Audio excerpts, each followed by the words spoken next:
প্রিয় বন্ধুরা, আসসালামু আলাইকুম। আজ আবারও চলে আসলাম চট্টগ্রামের ঐতিহ্যবাহী দুধ আর ময়দা দিয়ে তৈরি পুয়া পাক্কন পিঠার অসাধারণ মজাদার রেসিপি নিয়ে।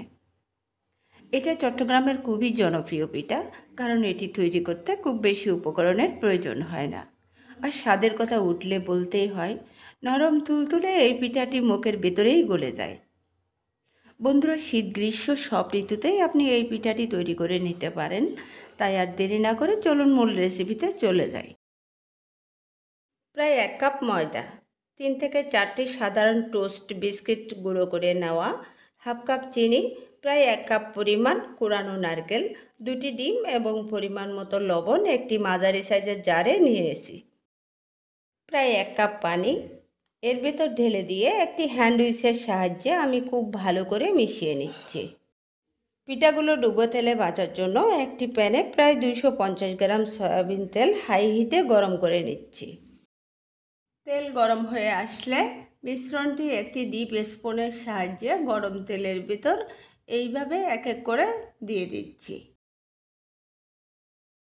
পিঠার নিচের অংশ এভাবে উপরে উঠতে শুরু করলে একটি কাঠির সাহায্যে আমি উল্টে দিয়ে অপর পাশটিও ভালো করে ভেজে নেব।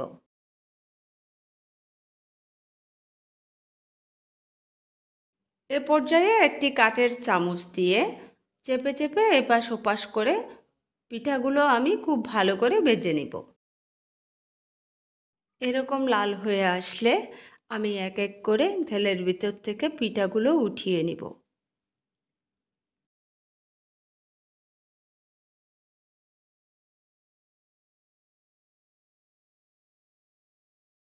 এখন চুলায় একটি প্যান বসিয়ে প্রায় হাফ লিটার তরল দুধ আমি ফুটিয়ে নিচ্ছি। এর ভিতর 2 টুকরো দারুচিনি এবং 2টি এলাচ দিয়ে ভালো করে নাড়তে থাকব। দুধে বলক উঠে আসলে 3 টেবিল চামচ চিনি দিয়ে আবারও সামান্য নেড়ে ছেড়ে দিচ্ছি। এই বলক ওঠা দুধের ভেতর আমি ভেজে নেওয়া পিঠাগুলো এক এক করে বসিয়ে দিচ্ছি। পিঠার ভিতর দুধ প্রবেশ করানোর জন্য আমি কাঠের চামচের সাহায্যে আলতো হাতে চুবিয়ে দিচ্ছি। চুলা থেকে নামিয়ে প্যানের মুখ ঢেকে দিয়ে প্রায় 30 মিনিটের মতো রেখে দিচ্ছি। দেখুন বন্ধুরা, আমার পিঠাগুলো কত চমৎকার হয়েছে এবং কতটা সফট হয়েছে। চট্টগ্রাম সহ আরও মজার মজার রেসিপি পেতে লাইক, শেয়ার এবং অবশ্যই সাবস্ক্রাইব করতে ভুলবেন না যেন। আজ এই পর্যন্তই। আল্লাহ হাফেজ।